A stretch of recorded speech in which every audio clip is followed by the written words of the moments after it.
مس جنرال مقبي سئل بحنساب تسائلهم إلهم تجارو وي في الليل يسلي محاور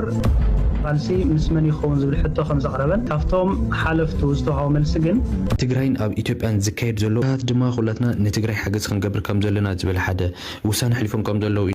ثلاثة جنرالات تجري ندي سبعة خيرهم زبل ندي سبعة مخد زينا خوينو لايت جنرال فيليبوس مس جنرال مقبي سئل بحنساب تسائلهم إلهم تجارو ويقول له أنا استعمي زجر مني جنرال أبو تادس جنرال برهانو جلا جنرالات بملون بالسجنا مس فيليبوس كسرحو خلو ويتبلو نيركم الجغاء جنرال مقبي بمنتاي كم زخونة بزي تفلت حنتي سئلي مس جنرال فيليبوس زرقي حنت سئلي رخيبهم ويبلو له نموانو بوليتيكا رداكم دي ويس مس بلصقنا نخون زلنا ناي بلصقنا ابلالي تግራይ ዝግበር ኩናት ክንድግፊና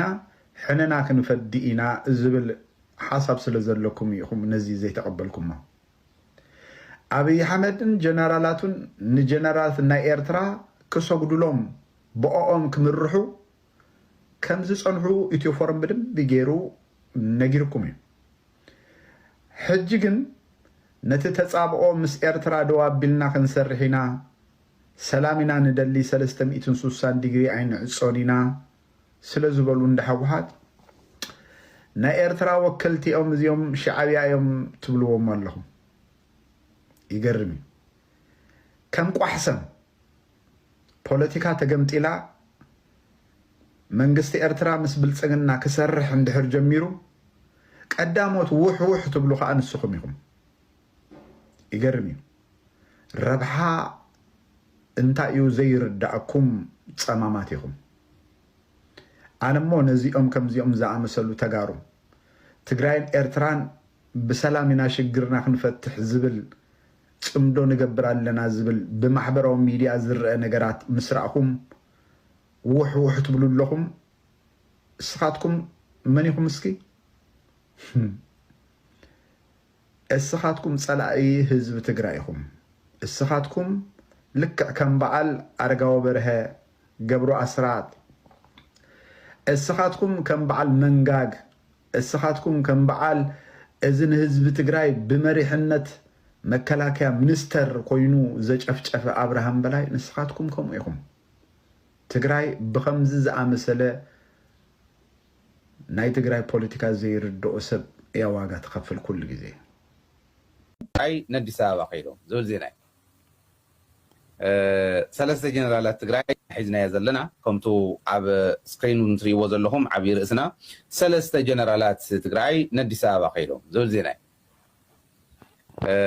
ثلاثة جنرالات تግራይ ነዲስ አበባ ከይዶም ዝብል አዲስ አበባ ምኻድ ዜና ኮይኑ አዲስ አበባ ምኻድ ሓድሽ ነገር ኮይኑ ይኮነን ኣተሓይዞም ዘልዕልዎ ዘለዉ እውን ንኽነልዕል ስለ ዝሓሰብና እዩ ሰበር ዝበልናሉ ግን مخادم اتم تقارلتي تم جنرالات تقارلت تقراي كوينوم دقومن دقومن مريحوم افتاز مرحلاوان اما خاطر زنوريو اما خاطر زنبره تقراواي انتي خغور اي بعلو ابي احمد نغيرناي سبر زغبرو روم دفيرم كيدوم كما يغروم امينم مخيدوم زبل سبر غورو خليو اتچوتي كنغروكم يبدنبي تم جنرالات جنرال قعش قبره جنرال نقص ولا جبريل ولا جانولو كمون جنرال كبده فقاديو زياتهم لما عنتي مخادم تقليص له بعير كم زخدو بقلسي بعير كم زخدو هلتيو جنرال قعش قبره بوحسي وصيو بزحلفه تحتات النت كالرقاقص بعلو انتقال سلسل زخونه تحتات النت كالرقاقص توايلو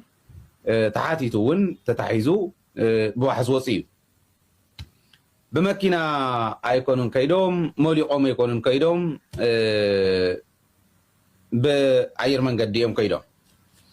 والتعدي تقالوا سلاسل زخونو مسوعتنا زخوفلو لا عد من سنتهم زحلوفلو قالسي ዝመስረት ዓዲ ስለ ዝኾነት ወዲቓ ትሕቲ መሬት ሰፊራ ኣብ ጉድጓድ ድኽነት ኣትያ ዝነበረት ዓዲ ስለ ዝኾነት ተቓሊሶሙላ እዮም እንተነበሩላ ምንም ሓድሽ ነገር ዝተፈጠረ ነገር የለን ምክንያቱ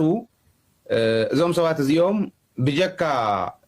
ወለጋ ንጉስ ወልደ ገብርኤል እቶም ክልተስ ኣብ ምንም ስራሕ ይነበሩ ኣብ ምንም ዓይነት ኣዛዝነት ምንም ዓይነት መሪሕነት ኣይነበሩ እንታይ ግን እዩ ዝግበር ዘሎ ቢሃይንድ እቲ ከምኡ ዝንገር ዘሎ ዜና ዘሎ እንታይ እዩ ኣብይ ኣሕመድ ከነዚኦም ክፅውዖም ከሎ ነዚኦም ዝፅውዑ ሰባት ከቕምጥ ከሎ እንታይ እዩ ዝሕልፍ ዘሎ ዝብል ጥራሕ ኢና ክንርኢ ናይ ንጉስ ወልደ ገብርኤል ንበይኑ ንርአዮ ንጉስ ናይ ገዛኢ ምክትል እዩ ነይሩ ሓደ ግዜ ንሕና እውን ዝሕለፍናዮም ዜናታት መእረም ከቕምጠሎም ምክትል ኮሚሽነር ኣይኮነን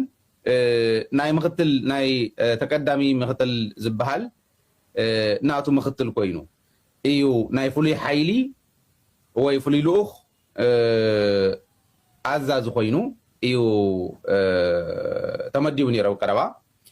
ፍሉይ ልኡኽ ማለት ካሊእ ተኣምር የብሉን ፍሉይ ሓይሊ ማለት እዩ ፍሉይ ሓይሊ እዩ ማለት ልኡኹ ዝተወሰነ መልክዑ ዝተቐየረ ነገር ክህልዎ ይኸውን ግን ፍሉይ ሓይሊ ምክትል ኣዛዚ እዩ ነይሩ ኣዛዚ ኣለዎ እቲ ፍሉይ ሓይሊ እዚ ንምንታይ ዝብሎ ዘለኹ ኣብ ሶሻል ሚድያ ከም ትርእይዎ በቃ ፍሉይ ሓይሊ ናይ ትግራይ ወይ ፍሉይ ልኡኽ ናይ ትግራይ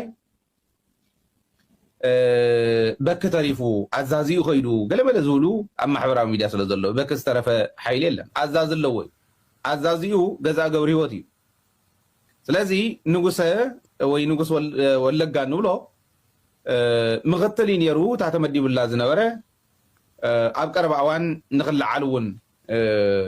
ጭምጭምታ ነይሮም እዮም ጭምጭምታ ኢልካ ዜና ስለዘይሓልፍ ተዘይኮይኑ ምክንያት ኣለዎ ሰራዊት ኤርትራ ድሕሪ ምሽጥራዊ ኣኼቦኦም ብዛዕባ ትግራይን ሰራዊት ትግራይን ዘሕለፍዎ ታሪካዊ ዝኾነ ውሳነ ሃገር ኤርትራ ዝመፀና እዩ እዚ ምንጭ እዚ ክናገር ከለና ሱቕ ኢልና ብሃበ ተረኽበ ዝተናገርናዮ ዘይኮነ እቲ ኣብኡ ዝተፈፀመ እቲ ኣብኡ ክካየድ ዝፀንሐ ኣኼባታት እቶም ላዕለዎት መራሕቲ ፖለቲካውን ወታደራውን መራሕቲ ብሓንሳብ ኮይኖም ዝወሰንዎ ውሳነ ዝምልከት እዩ እዚ ኣብ ኤርትራ ዝቐነ ምሽጥራዊ ስብሰባ ኣብ ኤርትራ ኣብ ኣስመራ እዩ ክካየድ ፀኒሑ በዚ መሰረት ድማ ሎሚ መደምደምቱ ረኺበሎ ብዝሓለፈ እቲ ብርግፅ እቲ መደምደምቱ ዝረኸበ ኣብ ዝሓለፈ ዓርቢ መዓልቲ እዩ ነዚ መደምደምታ እዚ ምስጢር እዚ ድማ እንታይ ንዝብል ድማ ኣብ ኢትዮጵያ ንዝፍጠር ዝኾነ ይኹን ምንቅስቃስ ንዓናን ኤርትራውያን ብቀጥታ ክፀልወና ስለ ዝኽእል ኣብ ኢትዮጵያ ዝፍጠር ፅቡቅ ይኹን ሕማቕ ኣጠንኪርና ክንከታተሎም ከምኡ ድማ እኹል ዝኾነ ግብረ መልስን ክንህበሉ ይግባእ ዝብል ሓደ ውሳነ ሓሊፎም ኣለዉ ከምኡ ድማ ኣብ ትግራይን ኣብ ኢትዮጵያን ዝካየድ ዘሎ እቲ እናተወሰነ ዝመፅ ዘሎ ናይ ውጥጥ ቦታታት ድማ ኩላትና ንትግራይ ሓገዝ ክንገብር ከም ዘለና ዝብል ሓደ ውሳነ ሓሊፎም ከም ዘለዉ ኢና ተነገረ ዝርከብ ተወሰነ ግዜ ከዓ ኣሲሮም ከረክብዎ መደብ ከም ዝነበረ እውን ውዕሎ ዲፕሎማት ኣብ ከተማ መቐለ ውዕሎ ዲፕሎማት ኣብ ከተማ መቐለ ላዕለዎት ዲፕሎማት ፈረንሳይን እስራኤልን ኣብ ከተማ መቐለ ምስ ሌተናል ጀነራል ታደሰ ወረደ ኣብዚ ኣንጸላሊና ዘሎ ናይ ኩናት ደመና ንምትራፍ ዝግበር ዘሎ ጻዕሪ ንምድጋፍ ኣብ ኢትዮጵያ ናይ ፈረንሳይ ኣምባሳደር ብተወሳኺ ኣብ ሕብረት ኣፍሪካ ቀዋሚ ተወካሊ ፈረንሳይ ኣሌክሲስ ላሜክ ምስ ፍሉጥ ዲፕሎማት እስራኤል ብምዃን ኣብ ከተማ መቐለ ኣትዮም ኣለዉ እቶም ዲፕሎማት ምስ ፕሬዝዳንት ጊዜያዊ ምምሕዳር ትግራይ ሌተናል ጀነራል ታደሰ ወረደ ብምርኻብ ኣብ እዋናዊ ጸጥታን ሰላምን ትግራይ ዘተኮረ ጽቡቕ ዘተ ከም ዘካየዱ ተፈሊጡ ኣሎ እግዚአብሔር ሙሉእ ይግበረልና ነቃ ኣብዚያ ጽቡቕ መግለጽ እንዲኻትብ ጽኒሕኻ ብፍላይ ዝውዕል ኣዶባት ዝበሃል ዘሎ መብዛሕትኡ ሰብ ዘይክርድኦ ይኽእል እዩ እቶም ኣብ ሕጊ ዘለኹም ሙያውን ትፈልጥዎ ትኾኑ ኢኹም እቲ ኣዝዩ ኣሸጋሪ ኮይኑ ዘሎ ኣብ ኢትዮጵያ ዝወሃብ ዘሎ ፕሮፓጋንዳ ንዋንነት ኣፍ ደገ ባሕሪ ተባሂሉ ብክልተ መንገዲ ዝኸይድ ዘሎ ስለዚ ኣብ ተዘቤታዊ ጉዳይ ናይ ኢትዮጵያ ከም ካብ ፕራይም ሚኒስተር አብይ አሕመድ ጀነራላቱ ከምኡውን ናይ አክቲቪስት ፕሮፓጋንዲስት ዝህቦም ዘለዉ እንተኾነ ብዲፕሎማሲ እንተዘይኮነ ድማ ወታደራዊ ሓይል ተጠቂምና ኣፍ ደገ ባሕሪ ወይ ድማ ኣውትለት ደሲ ክንረክብ ኢና እዮም ዝብሉ ዘለዉ ኣብቲ ናይ ኣህጉራዊ መድረኻት ግን ክሳብ ሕጂ ኢትዮጵያ ብወግዒ ሕጋዊ ምጉት ንዋንነት ባሕሪ ኣቕረበትን